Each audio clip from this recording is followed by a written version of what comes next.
We don't do ops. Feel free. We took ops out of DevOps. Or if you have questions we do have a couple of ops here. If you have questions for them, Dave would be thrilled to have them and discuss them. I would be. All right, so this is our current release schedule, the way it's been set up last year. Doing 3 releases a year. Right, so we ended up with, for 6, we ended up with just 3 releases, and I carried that forward into 7 right now. And I think I would like to carry that forward with 8 as well. Everything else got pushed out slightly, so I think 7.0 is not scheduled for mid-October, right? Well, it was scheduled for mid-October. It was scheduled for mid-October. It was scheduled before that. The reason I pushed it out a little bit like this is because a lot of people can't do anything useful during, say, Thanksgiving or Christmas. So those months are sort of more or less shut down for any testing or upgrades or anything like that. Yeah. Some people have more moratoriums during those. Retail. Right. Like Nathan is a good example. Like he wants to sell iPhones. Not us. So I believe the dates are mid-October for 7.1, mid-February, and then mid-June for the 7.2 release. And 7.2 again will be the LTS, and then we do 8.0 again in mid-October. And the release managers for the 7 releases. I'm 7.0. Yeah. Leif is 7.1. Bill is 7.2. Yeah. So Phil is always going to be the LTS release manager. I don't know why he volunteered for that. So I was promised Hero. Yeah, hero. It's always the hardest one. Yeah. So if you ever see Phil in a bar, you owe him a beer. But anyway, so I would like to take this to the mailing list if there are no objections in here, and we just stick to 3 releases, and the same. The LTS stuff hasn't changed. It's still about a year and a half on the LTS, meaning there will be overlap between 2 of them at the most. So basically, what I'm saying is you better upgrade LinkedIn. We're going to be almost on to 6. Oh, really? Positive. All right, you better upgrade, David Carter. About 6. Don't do 6. We're going right to 7. And those yellow back over there are arbitrary. Yeah, so the yellow bubbles here is just sort of like to visualize what the plans would look like. The dot releases are basically up to the RM and the community to decide, hey, this is seriously broken in core dumps, or you have a security issue or whatever, and then whoever is the release manager for that version 6.2 or 7.0 decides together with the community that now it's time to do another 7.01 release or 7.0. The other thing that's important, this has always been the case for the last 3-4 years. Once we go from 7.0 to 7.1, 7.0 is instantly end of life. There's no sort of overlap between those dot releases within a major release. So if you're on 7.0 and 7.1 gets released, you're highly encouraged to release or upgrade to 7.1 because it's not going to be supported on the over. Very difficult. Right. Right. So we basically roll forward, right? So if there's a security issue in 7.0 and 7.1 has already been released, then there will be a 7.1.1 release. I'm not saying we wouldn't do it. It's never done it. Don't plan on doing it. Right. All right. All right. Now. So are we actually going to? So I think didn't you put your 7.0 comments? Isn't it 7.01 already? But so there's a release candidate. I did an RC0 and then an RC1. Oh, RC. Okay. So that will still become 7.0. So it'll still become 0. They're just release candidates. And there, I have a RC2. I just put it to the IRC. I'll send out an email today. It has everything in there finally. So I'm probably going to go to the vote probably like next Wednesday. So if everything goes smooth, then it'll be a release next Wednesday. No. Randall is sitting back and going, no, release. Are you guys able to do some testing and stuff by now? Okay. But I'll test over the weekend. Harlan, I'll test over the weekend. So that means I need a boss. release schedule and the release managers is all on the wiki pages. It's under release management or something like that, I think. If anyone really feels like they want to do a release and you're a committer, I think we basically said that you have to be a committer to be doing a release, right? Because you have to commit stuff. You have to commit Of course, stuff. you have to commit stuff. You have to- You could still do it, just get really problematic because you have to beg Brian to come and do all your work for you. Kind of defeats the purpose, yes. Yeah. So, You also might mention. also, Alan, you want to do a release? No. Thank you. I saw you raise your hand. We also might mention we went to the iron-fisted release manager style. Right, so that changed a while back as well. We used to do this complicated voting system where backports were voted on, and as you all know, no one voted on anything, which meant we could never make a dot release of any sort. We basically said the release manager rules with an iron fist, or in Phil's case, a very soft fist. Soft baby fist. Yeah, he's a teddy bear.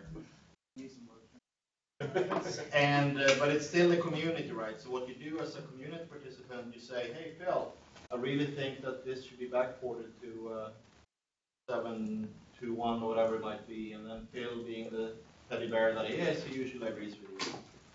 If you feel strongly that he's wrong and he's declining one of your backports, you always have the option of taking it to the mailing list, right? Remember, it doesn't happen on the mailing list; it didn't happen.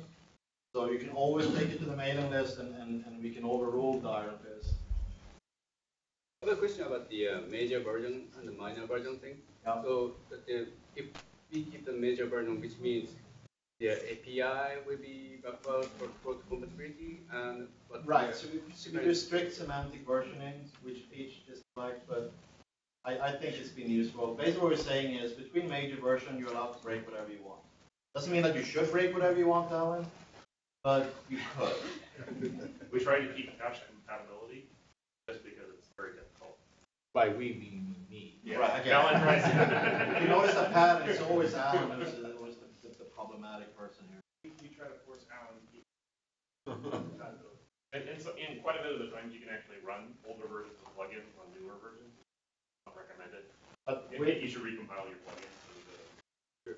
within say the 7.0 release cycle, the intent would be that you should be able to upgrade without touching any of your configs, without breaking functionality or breaking plugins. Now, again, we'd strongly recommend that you recompile your plugins, but you could keep them within the 7 branch.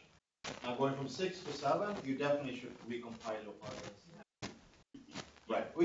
I don't know if you always break everything. You don't break every API. I'm right? running 6 plugins on 7. Oh, yeah, I guess, yeah. You could, but it's five to six. 5 to 6. Yeah, it depends on what APIs changed and which ones you're using. right. Depends on it. You really can't tell easily. We don't go out of our way to make sure that we make that upgrade pass. Because it's so easy to recompile. Yeah.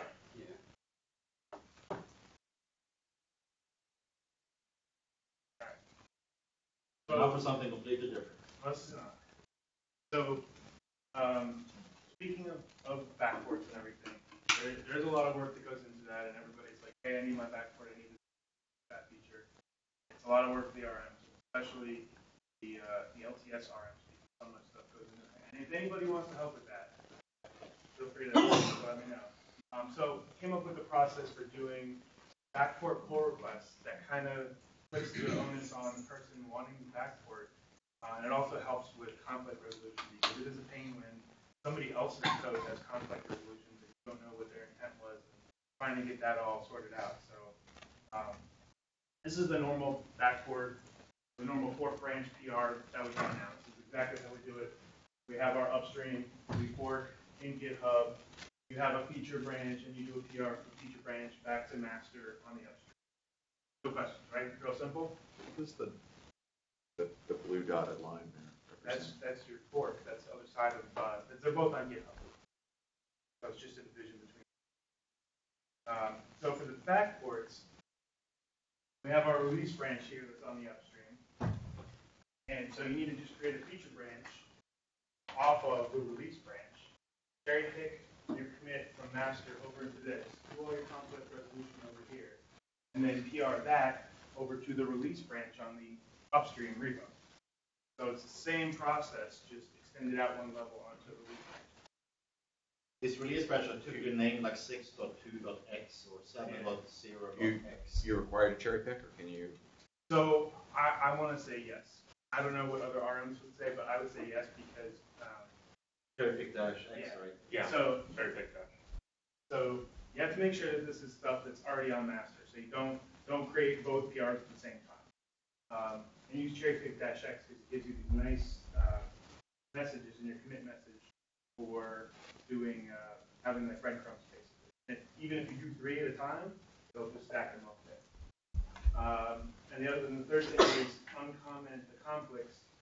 When you do the commit at the bottom half of the commit message is all commented out, and at the very top of that comment is this conflicts list.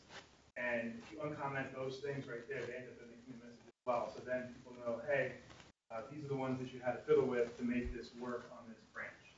So this is a good example of what the commit message would look like after it's been merged into the release branch. So that process will make it a lot easier for RMs to be able to backport things. You just go into the interface and click merge, and it's done, rather than us having to do the conflicts with your code. So I think like what happens if master and the old LTS have significantly diverged? Like say we find a security full NH2 sometime in the future, and the 7 H2 stuff is very different than 6.2, right? So that's the conflict resolution. That's exactly why. So if you're backporting your fix for H2, your security fix, you're going to know that the fix a lot better than I am. And so you're going to go, oh yeah, we were doing this back then. So really, what I want to do is here. Right, but what I'm saying, you might even like be able to like the 6.2 code might even be gone. The security issue might be gone in 7, but it would exist in 6. So committing it to master is right. So that's not a backward. That's a different. That's just a It's still the same process, but except that you don't do the cherry pick at that point. So Gansha went through this exercise recently where the fix that had to happen on the 6.2x branch didn't apply, and it simply shouldn't have been done on master at all. And instead of doing the cherry pick, you basically just do like you would have done on master, but you do it directly against the 6.2 branch. Yeah, that's a good point. Yeah, so basically the same thing with that. It happens infrequently, but it does happen. Any questions? Just the GUI asked me against which branch I want to commit, so I just chose the wrong one, and we ended up with some stretch. Yeah, be careful when you do the PRs. Apparently, you get a pop-up dialog sometimes asking which branch you actually wanted to create. It's in the compare. So when you go say compare these two branches, it compares it back to master. Right. You just have to select the right. Be careful, because if you have a feature branch on, say, the 6.2x branch there, and then you make the PR against master, it might take it, but it gets really cranky on the CI at that point. Well, Late's going to fix the CI for us. No, I'm telling you to not do that. It'll probably be pretty obvious if you try to do that. The list of changes becomes enormous. Yeah. This is going to come up on the Confluence wiki in some form, I assume, with the examples and the pictures and all that stuff. If somebody is a better artist than me, because this is that's pretty ugly. I think you're right. Pretty good. Yeah.